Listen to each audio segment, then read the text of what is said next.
Now we can comprehend the fullness of Elijah's work to restore all things. Welcome this Sabbath afternoon, November the 20th, 2021. To restate, Precise Redemption is the title of this series. In it, we seize the chance to deploy our opulently supplied floor of wheat with greater doctrinal refinement as we metaphorically convert the themes therein into satisfying bread. In our first study of this series, we learned that our wheat is doctrine. Now, in this second study, we can more fully integrate into our feast even more wisdom. The second study, 47.2, is entitled Salvation Army. What does this portend? For now, we must understand that salvation has been a mystery since the fall of Adam. A citation from E.G. White allows runway takeoff momentum to this, our precise topical meaning.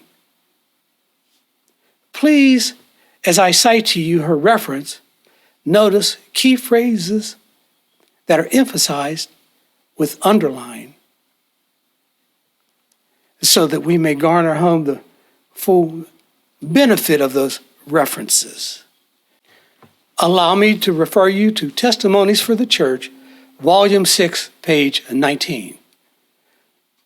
And I quote, "The Lord God of heaven will not send upon the world his judgments for disobedience and transgression until he has sent his watchmen to give the warning. He will not close up the period of probation until the message shall be more distinctly proclaimed. The message of Christ's righteousness is to sound from one end of the earth to the other, to prepare the way of the Lord. This is the glory of God, which closes the work of the third angel." Forgive me for that important stutter. There is no work in our world. Now, can you grapple with this? Can you put your arms around this superlative description of the work? There is no work in our world so great, so sacred, and so glorious. No work that God honors so much as this gospel work. Those who have the privilege of hearing this message,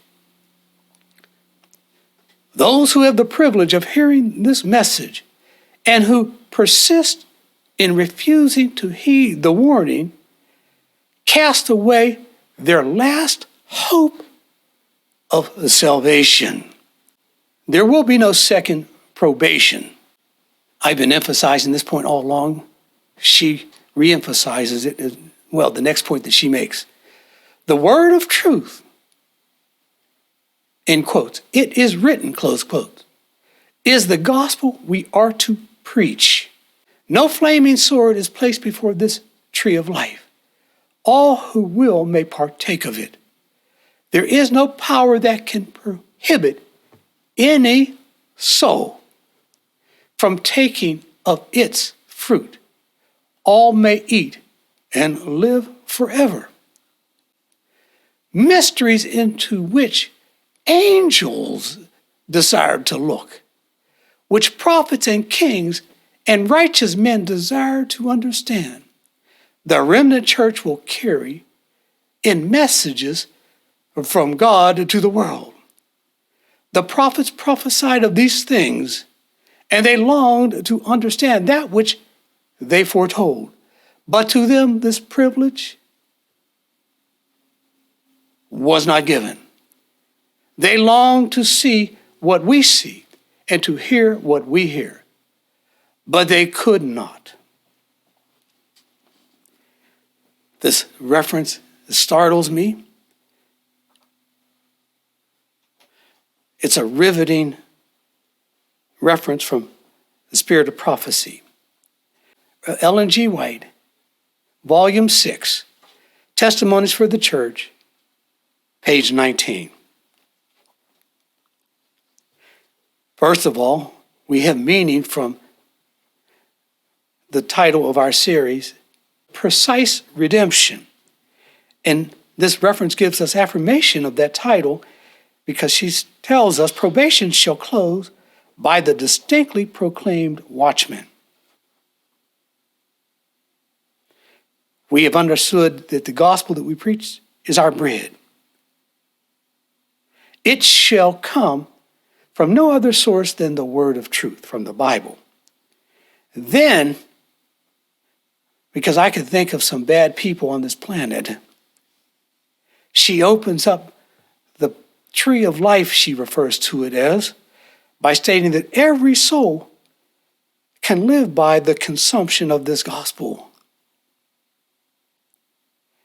This even includes all, as I embellish that reference from scriptural framework, all proverbial beasts, locusts, cankerworms, palmer worms, caterpillars, lions, wolves, leopards, and bears, et al. The gospel is called the tree of life that is now open before us without the flaming sword, which guarded it yesterday. You may recall that when Adam fell, the Lord put angels with flaming swords to guard the tree that he would not partake of it. Today, those prohibitions are removed. Equally importantly, these prophecies were never understood, not even by the prophets who gave them. Even the angels find resolution from Elijah, the Lord's watchman. Makes me think of Abraham, because he was given the original promise.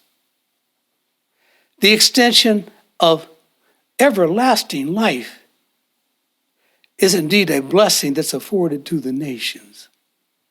And Abraham was promised that his seed would indeed bless the nation. It would come through his lineage. I quote to you Genesis chapter 18, verses 17 and 18. And the Lord said, shall I hide from Abraham that thing which I do? Seeing that all nations of the earth shall be blessed in him. His children and his household shall keep the way of the Lord to do justice and judgment, that the Lord may bring upon Abraham that which he hath spoken of him. Genesis chapter 18, verses 17 through 19. The Lord chose not to hide this blessing from Abraham. Herein we knead, that's K-N-E-A-D, and bake our bread. Only Abraham's seed will pervade this gospel-saving message heretofore hidden. I offer perhaps a disturbing question. Does this infer, in view of the Lord's own John 4, verse 22 statement to the woman at the well, whereby he said, quote, salvation is of the Jews, close quote, that the Jews are specially favored? Does it mean that they are God's salvation army? Au contraire, as even this simple utterance from Jesus has been greatly confused and misunderstood. Ergo, even the angels desire to understand it. Though we must admit, such a conclusion, especially in view of historic world reputation, of those identified as the Jews today is a chilling thought. Not a blessing of joy, but a curse. In fact, they themselves depend upon Jesus' ordained salvation army for their own existence. Can you envision yourself under the governance of the so-called nation of Israel? I know that the flaming sword shall be removed, but can they be the ones who guard the tree of life so as to determine who shall live forever? Well, relax in peace as we become more precise, more distinct in our purveyance of the closing work of the third angel's message. God agrees with the finding of E.G. White. The prophets never understood the words that they declared, and only Elijah, the watchman, can now explain it. But let us discern that E.G. White's above-cited prophecy was first uttered by Christ. You may recall, he said, I thank thee, O Father, Lord of heaven and earth, that thou hast hid these things from the wise and prudent. And he turned him unto his disciples and said privately, Blessed are the eyes which see the things that ye see. For I tell you that many prophets and kings have desired to see those things which ye see, and have not seen them, and to hear those things which ye hear, and have not heard them. Luke chapter 10, verses 21 through 24. The disciples today, men who are identified as the disciples indeed, from John chapter 8. Thus not even the original 12 are the very ones who hear that which Peter, James, John, Matthew, et al. Heard yesterday, but could not comprehend. They are the ordained and blessed seed of Abraham. The Jews to whom Jesus preached are excluded from the promise of Abraham's seed. They are not a reference to the blessed children. Can we explain? Our Christian redemption wisdom was imprecise. We didn't discern microscopic analysis. This caused Christians to either ignore or misidentify the Jews, those of whom Jesus in John 4 promised would bring our salvation. They, the people of our historic presumption, though still being Jews, are not the designated elect of God.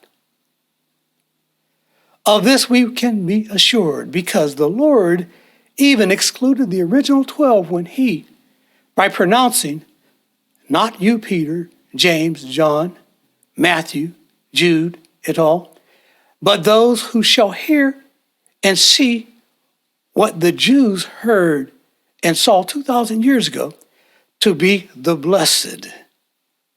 He's referring to you and I. What is microscopic analysis? It's the opposite of macroscopic analysis. Microscope. It's an optical instrument making enlarged images of minute objects. Webster. To explain, consider the first Jew, the patriarch Judah himself.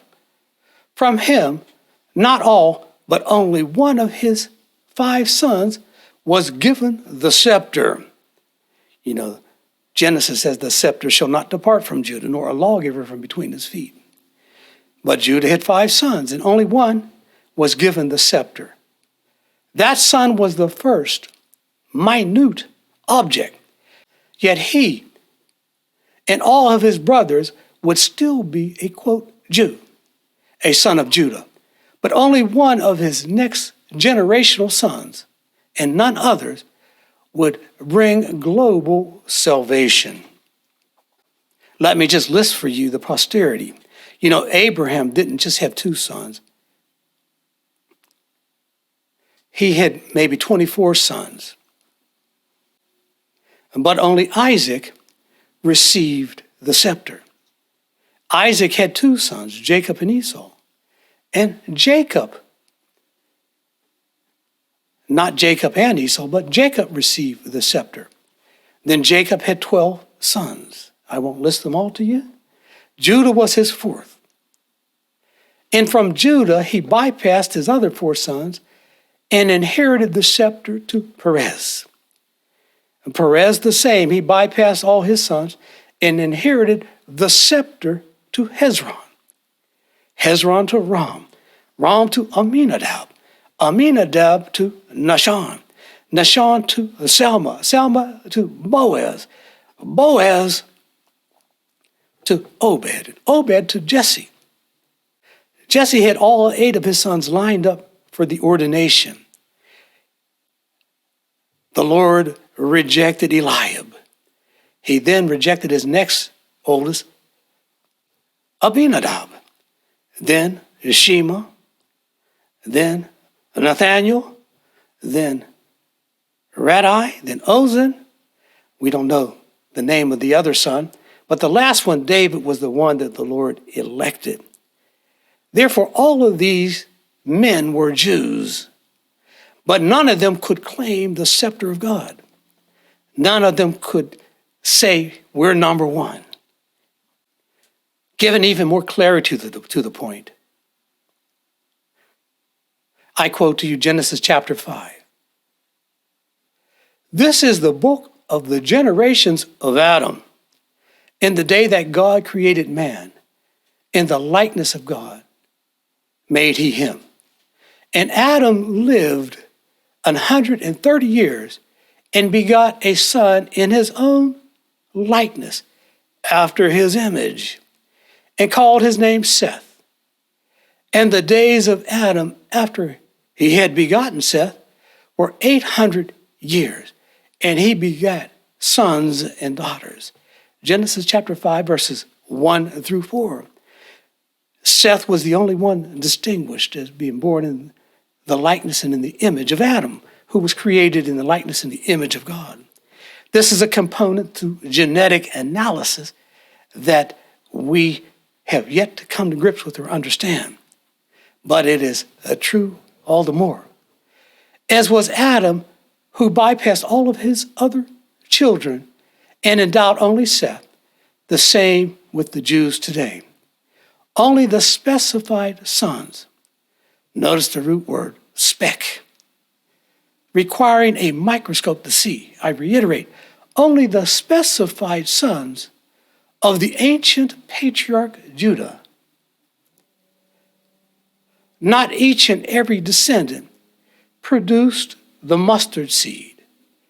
He who shall win for earth her salvation.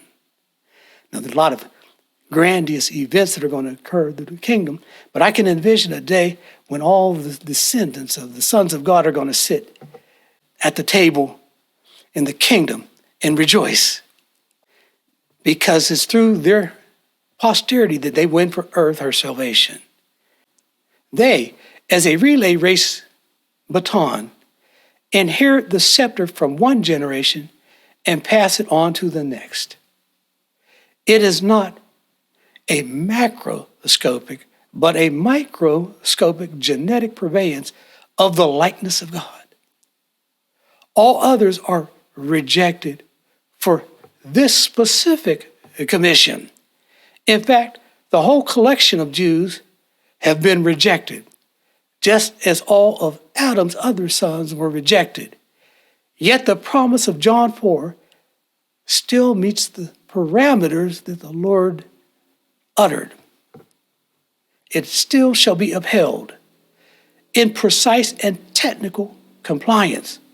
Salvation is of the Jews. Some of this is old territory for us, but we have to go over it because this is going to be broadcast worldwide. And many of the misconceptions need to be allayed. Micah chapter 5, verses 1 through 4, cement home this very key point. It says, and I quote, "Now gather thyself in troops, O daughter of troops. He hath laid siege against us. They shall smite Christ." I'm substituting Christ for the judge of Israel. "They shall smite the judge of Israel with a rod upon the cheek. But thou, Jesse's nickname is cited in Micah chapter 5. But thou, Bethlehem Ephratah, though thou be little among the thousands of Judah." By the time Jesse blossomed, 6 generations after they left Egyptian slavery, they left with 183,000 sons of Judah. 5 generations later, there had to be hundreds of thousands. Thus does it say, "But thou, Bethlehem Ephratah, though thou be little among the thousands of Judah, yet out of thee shall he come forth unto me, that is to be ruler in Israel, whose going forth have been from old, or from everlasting. Therefore will he give them up until the time that she which travaileth," make an allusion to the Christian church, "until the time that she which travaileth hath brought forth. Then the remnant of his brethren shall return unto the children of Israel. And he shall stand and feed in the strength of the Lord, in the majesty of the name of the Lord his God. And they shall abide, for now shall he be great unto the ends of the earth." Micah chapter 5, verses 1 through 4. But E.G. White promised, as I requote, "The message of Christ's righteousness is to sound from one end of the earth to the other, to prepare the way of the Lord." And this is a reiteration of what Micah chapter 5 says. It says, "And he shall feed in the strength of the Lord, in the majesty of the name of the Lord his God." The Lord his God is Christ, and Christ's identity is going to be proclaimed. His righteousness is going to be announced throughout the globe. This is the glory of God, which closes the work of the third angel. Consequently, the prophecy from Joel 2, that which was heretofore never understood, must today be explained and proclaimed. Before further comment, we must read, beginning with Joel chapter 1. I start from verse 2. "Hear this, ye old men, and give ear. That which the palmer worm hath left, hath the locust eaten. And that which the locust hath left, hath the cankerworm eaten. And that which the cankerworm hath left, hath the caterpillar eaten. Awake, ye drunkards, and weep, and howl all ye drinkers of wine, because of the new wine, for it is cut off from your mouth. For a nation is come up upon my land. For a nation is come up upon my land." Ergo, we have positive affirmation.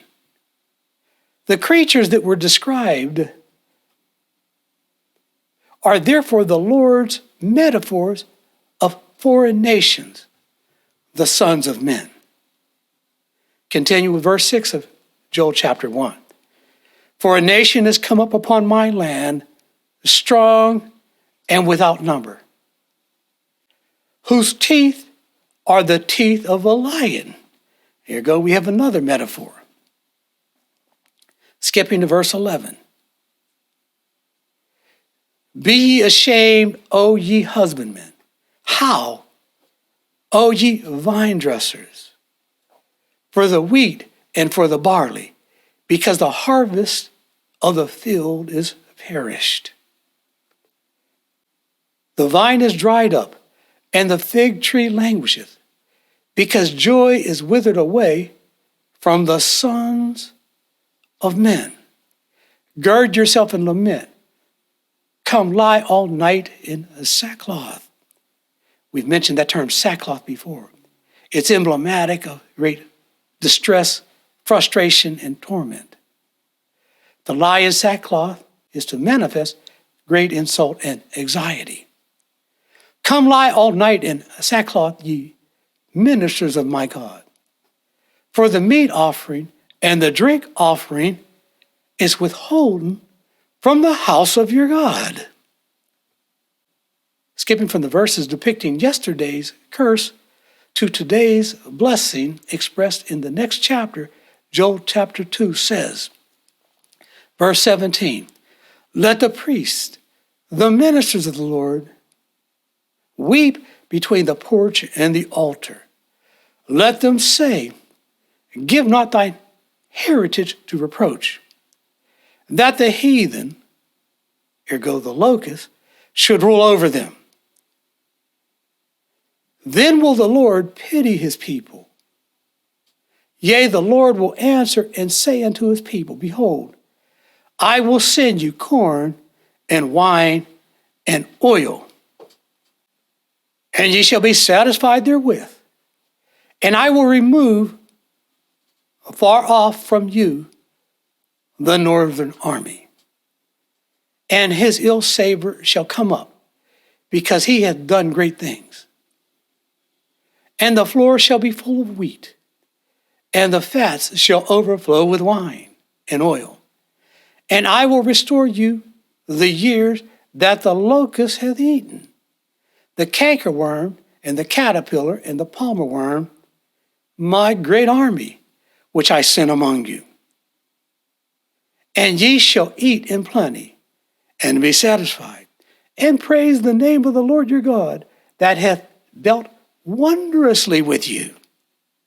And ye shall know that I am in the midst of Israel, and that I am the Lord your God, and none else, and my people shall never be ashamed. We cite that from Joel chapter 1, verses 2, 4, 6, 11 through 13, and Joel chapter 2, verse 17, 20, 24 through 27. These listed fruits in Joel, be they wheat, grapes, figs, all represent doctrine. That which the Lord hath yesterday taken from his house, his church.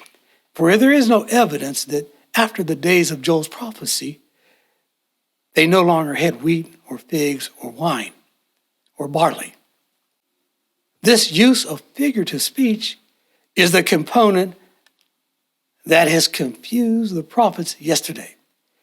Especially is this so when we see that the Lord taketh away, then he, as a promised blessing of satisfaction, restores. This twist to salvation may not be logical.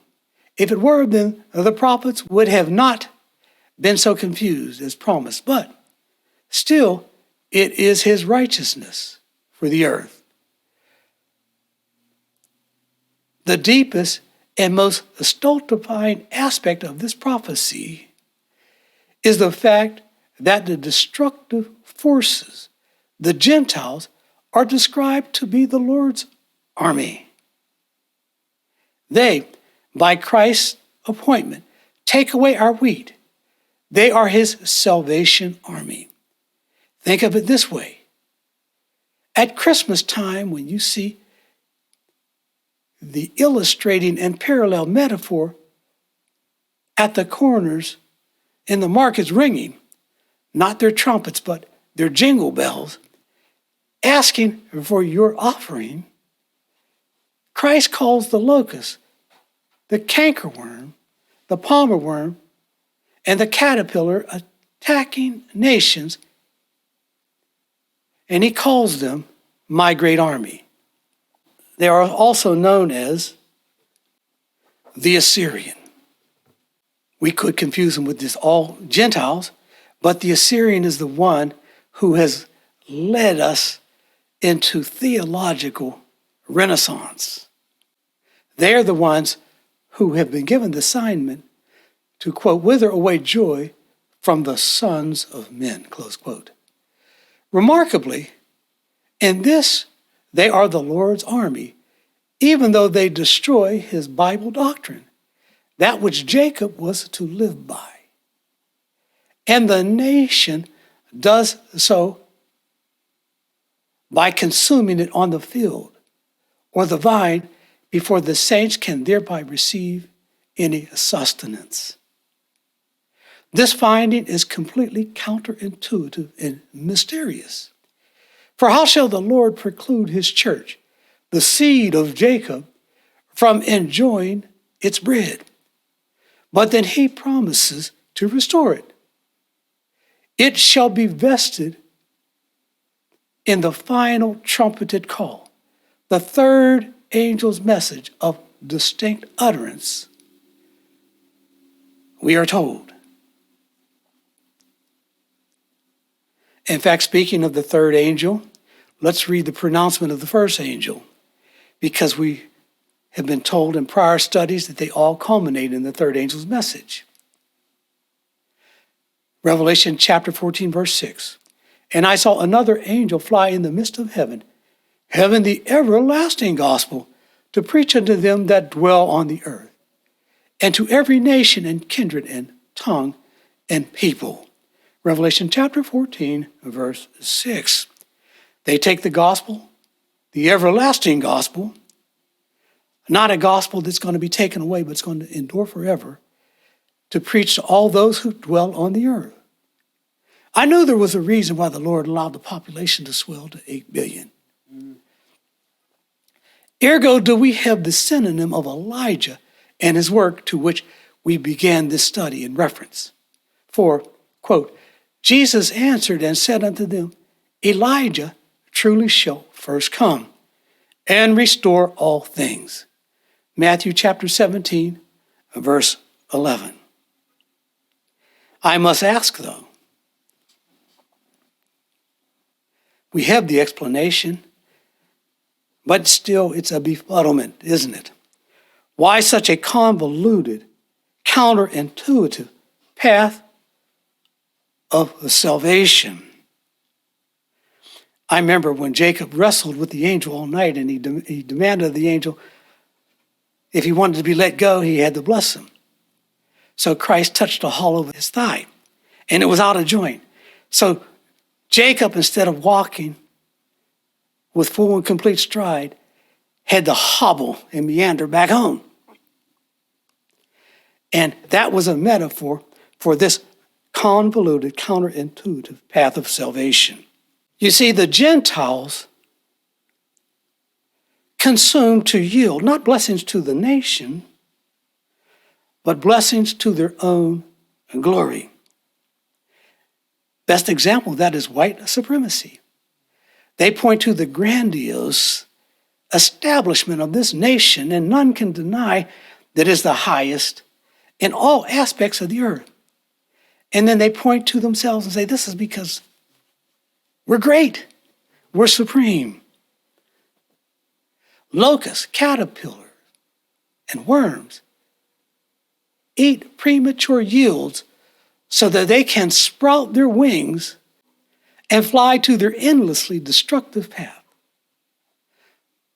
By them, the wheat cannot be transformed into bread, neither the vine into wine. Jacob was promised the corn, the oil, and the wine. Thus only his elected posterity can therewith bless the nations. For this reason did the Lord say of all other throngs, Jew or Gentile, that their hearts were gross. Remember, while speaking both macro and microscopically, Christ said, in answer to the question, why do you speak in proverb? He said, verse 11 of Matthew chapter 13, it is given unto you to know the mysteries of the kingdom of heaven, but to them it is not given. Therefore speak I to them in parables.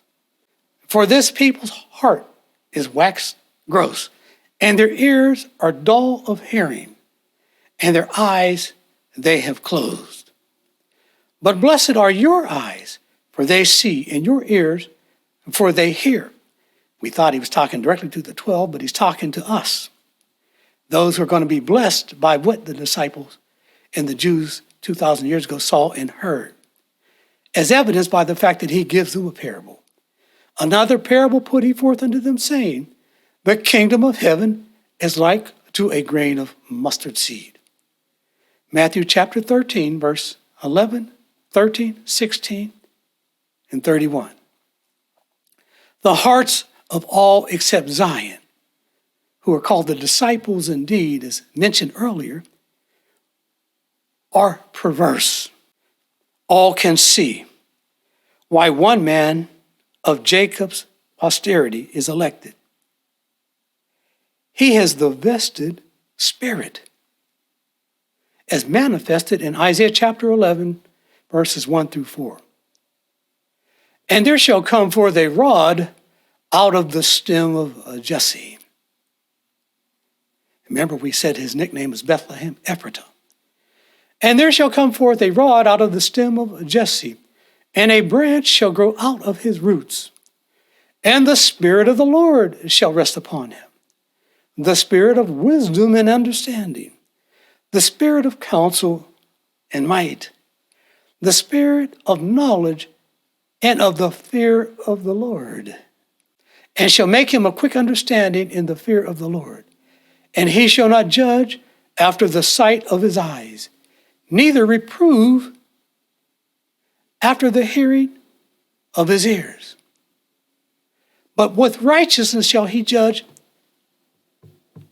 not everyone, but with righteousness shall he judge the poor, and reprove with equity for the meek of the earth.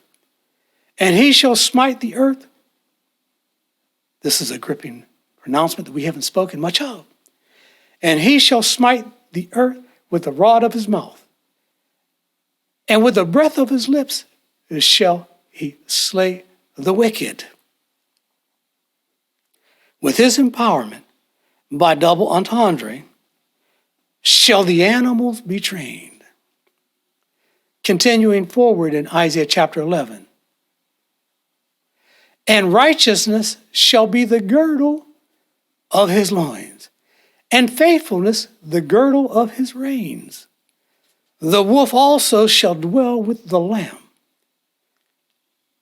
and the leopard shall lie down with the kid, and the calf and the young lion and the fatling together, and a little child shall lead them. And the cow and the bear shall feed, their young ones shall lie down together, and the lion shall eat straw like an ox, and the sucking child shall play on the hole of the asp, and the weaned child shall put his hand on the cockatrice den. They shall not hurt nor destroy in all my holy mountain, for the earth shall be full of the knowledge of the Lord, as the waters cover the sea. That was Isaiah chapter 11, verses 5 through 9. In totality, we read Isaiah chapter 11, verses 1 through 9. The plan of redemption and salvation cannot work if the cankerworms steal away from Father his glory, because then it all reverts back to Satan, because they worship him. To be more precise about redemption, unlike Seth, they of the Lord's army do not have the likeness of God created in Adam. This due to generational genetic talent diversification, a science not yet mastered by man. In short, they have not inherited the ability to govern with dominion. Christ spoke to this when he, by use of proverb, refused the bread of his disciples. They urged it upon him, And the record shows his staunch objection. Verse 6 of John chapter 4. Now Jacob's well was there. Jesus, therefore, being wearied with his journey, sat thus on the well. And it was about the 6th hour. Note of corollary thunder jolt. Jesus was wearied of his journey. This we must reassess below. Verse 6. Now Jacob's well was there. Jesus, therefore, being wearied with his journey, sat thus thereon. And it was about the 6th hour. His disciples were gone away unto the city to buy meat. Then they went out of the city and came unto him. And, verse 31, prayed him, saying, Master, eat. But he said unto them, I have meat to eat that ye know not of. There goes that mystery again. My meat is to do the will of him that sent me, and to finish his work. John chapter 4, verse 6, verse 8, verses 30 through 32, and verse 34. The will of Father is to, with 6,000 years of probation, recreate in man the image and the likeness of God. And the process of this recreation is our salvation. It is the bread or meat that locusts, caterpillars, cankerworms, and palmer worms cannot serve. Only Elijah can restore the years of their tarnished hands. The spirit that shall rest upon him is the power to lead into all truth. All others seek to win glory, if not to hell, then to themselves. Power and glory due only to Father. Thus was not all of Jesse's sons, but only David so elected. He was a man with Christ's passion to honor God. None of Jesse's first 7 sons, though Jews of renown, could meet the Lord's standards. Their hearts were not right. They did not have the power to deny themselves so as to serve the Lord's meat to the masses. I tell you, the pertaining analytical design. We are dealing with a genius microscopic specification. Neither could the original 12 disciples so do. Only the last day disciples indeed. Consider this as an example. Do any of the saints in the church dare risk their reputations to honor Father's word and call for resurrection? You know, resurrection is in part how the earth is to become replenished. Even a lesser standard can serve us as well. It is impossible for them to stand alone so as to embrace an unpopular new doctrine, unless such a doctrine either meets the promptings of their ego or is accompanied by a swarm of others who also zealously swallow that so-called corn. They are locust theologians. Therefore, they define God by the parameters of their own fear and not by faith. Faith comes when we cherish a theme just because it has been Bible validated. Why this faith?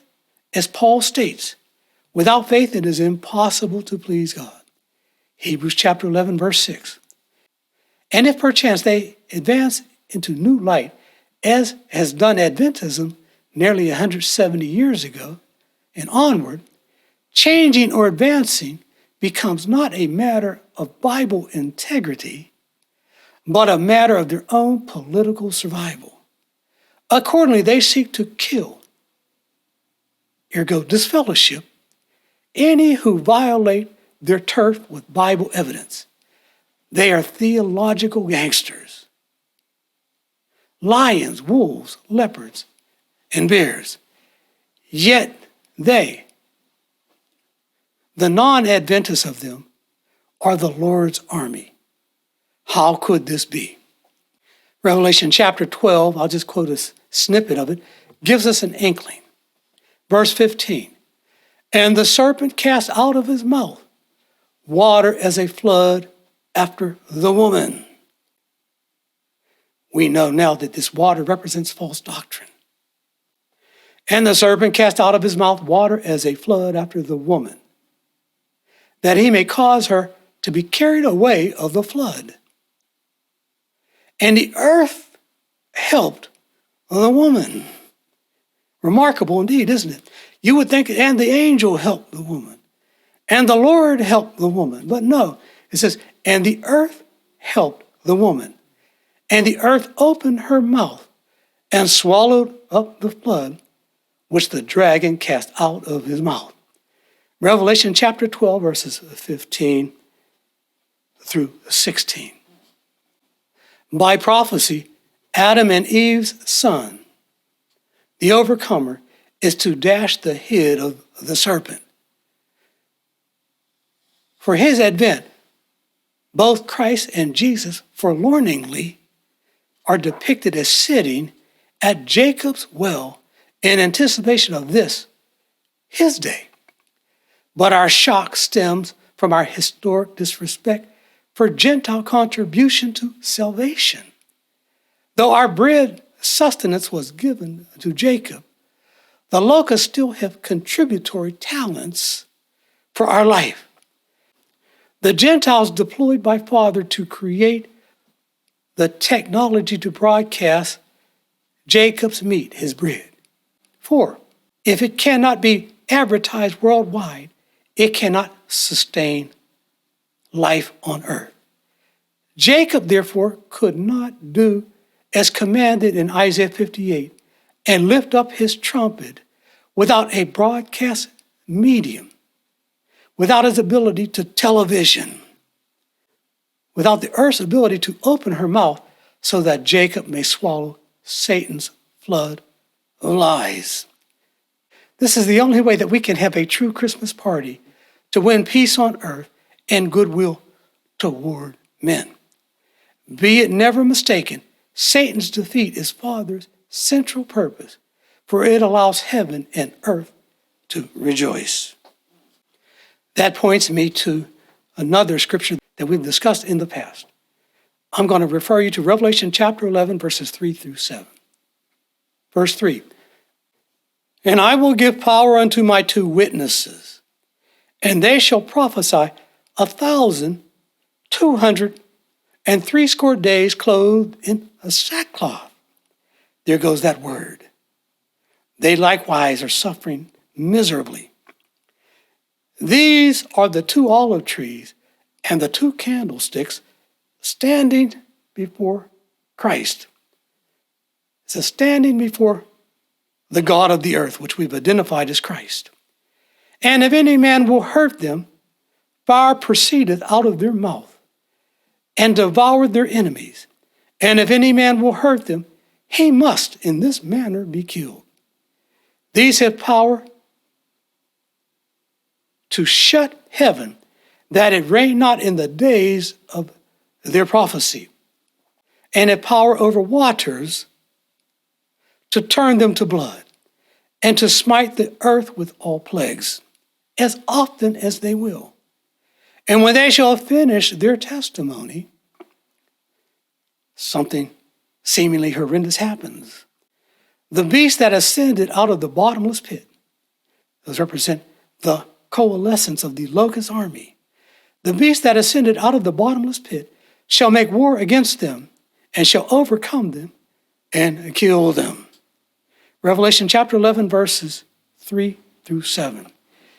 These beasts, therefore, do not literally kill Jesus and Moses, the 2 witnesses, but they destroy the wheat, their efforts to promulgate righteousness in the earth. When a man is weary, he has exhausted his power. This occurred at the 6th hour.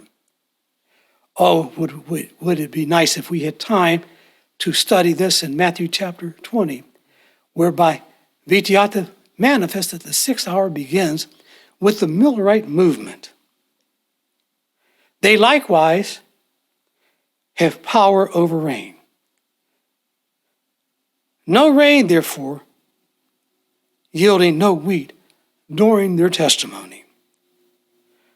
Jesus sat exhausted in the Millerite age because he could not silence his enemies with pure biblical doctrine. But after every drought, what happens? By definition comes the rain. I tell you, again, in affirmation, rain comes after their testimony. It says, these have power to shut heaven, and that it rain not in the days of their prophecy, and power over waters, to turn them to blood, and to smite the earth with all plagues. Hallelujah! The truth rings loudly. Rain comes expressly by their, Jesus and Moses' power. It comes in a day that is after their testimony is finished, a time after the proverbial 6th hour. Punitive reprisals from the 2 witnesses, i.e., the plagues, and the fire called down from heaven also comes after they finish their testimony, else the beast could not have killed them. Focusing on the rain, it specifically comes in the 11th hour. This explains the forlorning exhaustion that we share with Christ's 2 witnesses. They seated at his well look forward to Jacob's work, the day when he, by their permission, turns his water into his work, which is symbolic of his blood. Thus they turn water into blood. Time allows me to give just one example to show the efficacy of locust Christian wheat, destruction, affording world redemption opportunity.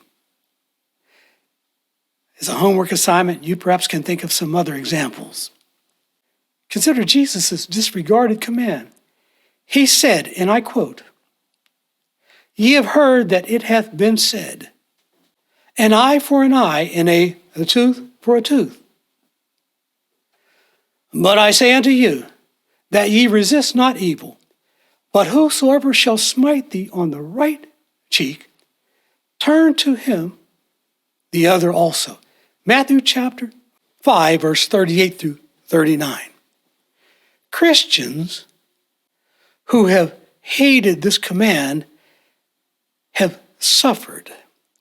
Islamic nations, as well as early Roman Christian history, have exploited our commitment to this turn the other cheek ethic.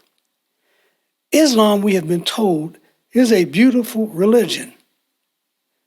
I wonder, yet knowing that Christians will not retaliate, even today, Muslims correspondingly intensify their cruelty and persecution, as well as other places. African Christians of Nigeria and Sudan take a more devoted tack towards the Lord's testimony, and they practice this turn the other cheek ethic, giving their enemies, again, we have case in Nigeria and in the Sudan, our case in point. Thousands of Christians are subjugated to losses of land, of status, and even life by their African Islamic countrymen. Every so often now and then, we even hear of young schoolgirls, hundreds at a time, being kidnapped from their Christian schools and sold into the slavery to become somebody's wife whom they haven't chosen. Shall Esau escape in this abuse in the day today when Elijah smites the earth with the rod of his mouth and slays the wicked with the breath of his lips? Yet and still, this speaks to Father's genius. Speaking of convolution, This does indeed speak of Father's genius when you compare it to Euro-Christian Locust. They refuse to turn the other cheek, which is an example of their wheat-destroying response. With their mighty military, they instead heap aggression, defense, and reprisals on their perceived enemies. Admittedly, this has preserved their freedom from persecution. But can any of them receive salvation? To discern, you need the spirit of counsel and might to answer that question. Ergo, not just E.G. White, but the trumpet gospel affirms her very pronouncement that, quote, no flaming sword is placed before this tree of life. All who will may partake of it. There is no power that can prohibit any soul from taking of its fruit. Christian Locust abdication facilitates Father's wise judgment angle. It legally accommodates the seat of Elijah's administration and proves the need for the world's subjugation under his, the Son of Man's throne. This, of course, should violators pass Elijah's alternate test. In judgment, all anticipate Father's loving grace and his superior jurisprudence. Such will elude them technically because they have ignored his commands. Thus, to escape the fire of the two witnesses, an alternate challenge is afforded to them: the intricate mandate for atonement. Such a loophole is vested in the sin offering and the burnt offering. This, for many, will be an even greater hurdle because of their hatred and their bigotry. They hate the newly revealed description of Jesus, showing that he's not the same as the Father. Jesus is the atoning sin offering. They also hate the sons of America's former slaves. Their suffrage makes them the burnt offering. Thus, while given free access to the tree of life, does not preclude the self-imposed limits that come with their hearts of bigotry. But compliance to atonement standards, according to Moses in Leviticus 16, cited to you profusely in many other studies, is the only remedy for sins, all sins. In this finding, having received freedom from persecution, I guess there is real and true reason to thank the military for their sacrifices. It gave their own non-preordained sacrifice for world peace. But in refusing Father's testimony to Jesus' commandments and the atonement, they will have the blood of their unjustly killed military victims on their heads. This they could not do had the two witnesses not shut up heaven that it rained not. These themes come with Elijah's cloudburst of rain. We close the study by the comment that Christ's meat was to do the will of the Father. Thus he and Jesus turned the other cheek. There was to be an appointed day of fire and plagues, and they forbearingly waited for that day, the day when Elijah smites the earth with the rod of his mouth and the breath of his lips. He will correct humanity in accordance to his own whim, impulses that won to him Father's love. I cite to you John chapter 14 as an illustration. It says, he that hath my commandments and keepeth them, he it is that loveth me. And he that loveth me shall be loved of my Father, and I will love him and manifest myself to him. Howso as Judas, not Judas Iscariot. The Lord responded, if a man love me, he will keep my words, and my Father will love him, and we will come unto him and make our abode with him. He that loveth me not, keepeth not my sayings. And the words which ye hear are not mine, but the Father's which sent me. These things have I spoken unto you, being yet present with you. Thus, it represents the testimony of Jesus spoken 2,000 years ago. The flaming sword has been removed. So why not celebrate this opportunity for all to access what Adam could not, the tree of life? If they could accept Satan's rule through masonry, or even Donald Trump's rule through white supremacy, then why not the dominion of Christ's elect, the star of Jacob through Judah, he who judges the poor and meek with equity and righteousness? The Gentiles, the locusts, the cankerworms, the palmer worms, and the caterpillars in this light become heaven's salvation army. The forces who allow Gentile participation by technology until this day of human maturation. Talents have been vested from God to all of humanity, both the bread of Jacob and the broadcast mastery of the Assyrians. Let us rise, shine, and give God the glory for sending his mighty army to afford to us our power to defeat Satan and to swallow up his lies. With that, I bring the study to a close.